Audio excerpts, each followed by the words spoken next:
Hi hello friends. இன்றைக்கி இந்த வீடியோவில் நம்ம என்ன பார்க்க போகிறோன்னா ஐயப்பனின் வரலாறு பற்றி தான் பார்க்க போகிறோம். வாங்க பார்க்கலாம். மகிஷாசுரனின் தங்கையான அரக்கி மகிஷி தேவலோகத்தையும் பூலோகத்தையும் ஆட்டி படைத்து கொண்டிருந்தாள். அத்துடன் தன் சகோதரன் மகிஷாசுரனின் அழிவுக்கு தேவர்களே காரணம் என கருதி அவர்களை பழிவாங்கவும் மகிஷி முடிவு செய்தாள். அதற்கான சக்தியை பெற மகிஷி பிரம்மாவை நோக்கி தவம் புரிந்தாள். பிரம்மா இவள் முன் தோன்றி வேண்டும் வரம் கேள் என்றார்.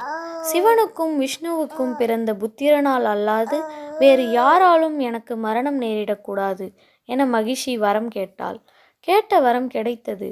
வரம் பெற்ற மகிஷி தேவலோகத்தில் தேவர்களையும் பூலோகத்தில் மக்களையும் கடும் கொடுமைப்படுத்தி வந்தாள். தேவர்கள் துயரம் தாங்காமல் பரமசிவனிடம் முறையிட்டனர்.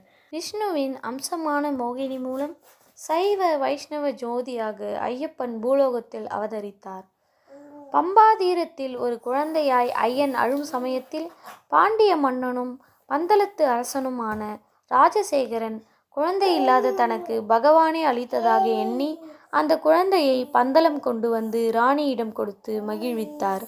கழுத்தில் மணி இருந்ததால் மணிகண்டன் என்றும் ஐயப்பன் என்றும் பெயர் சூட்டினார். பகவான் வருகையால் ராணியும் கருவுற்றாள்.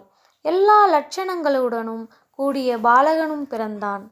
அவனுக்கு ராஜராஜன் என்று பெயர் சூட்டினார்.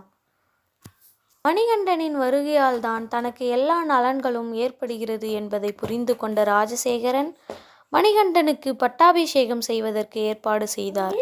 இதை உணர்ந்த மந்திரி மணிகண்டன் ராஜாவானால் தனக்குள்ள செல்வாக்கும் வசதிகளும் போய்விடும் என்று எண்ணி மணிகண்டனையே ஒழிக்க பார்க்கிறான். ஆனால் ஒன்றும் பலிக்கவில்லை. பின் தனது சூழ்ச்சியால் புலிப்பால் கொண்டு வந்தால்தான் மகாராணிக்கு வந்துள்ள நோய் போகும் என்று அரண்மனை வைத்தியர்களை கொண்டு சொல்லச் செய்கிறான். இது சூழ்ச்சி என்று தெரிந்த போதிலும் மணிகண்டன் புலிப்பால் கொண்டு வர காட்டுக்கு செல்கிறான்.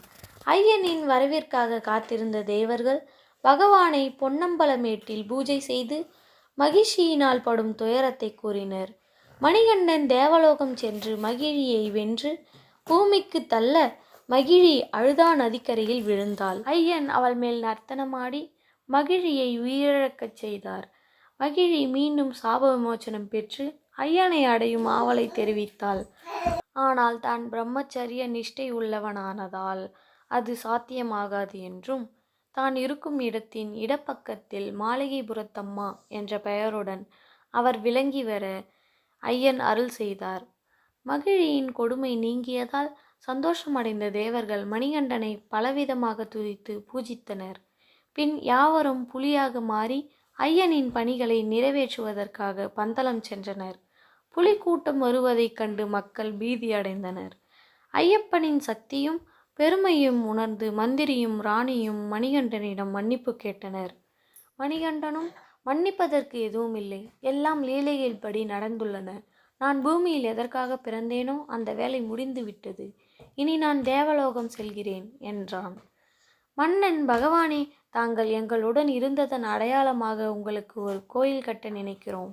அதை எங்கு கட்ட வேண்டும் என்று சொல்லுங்கள் என்றான். மணிகண்டன் ஒரு அம்பை எடுத்து எய்து, இந்த அம்பு எங்கு போய் விழுகிறதோ அங்கு கோயில் எழுப்புங்கள் என்றான். அந்த அம்பு சபரிமலையில் விழுந்தது. அங்கு 18 படிகளுடன் கிழக்கே நோக்கி தனக்கும் பக்கத்தில் மாளிகைபுரத்தம்மனுக்கும் கோயில் கட்டும்படி கூறிவிட்டு மணிகண்டனாகிய ஐயப்பன் தேவலோகம் சென்றார்.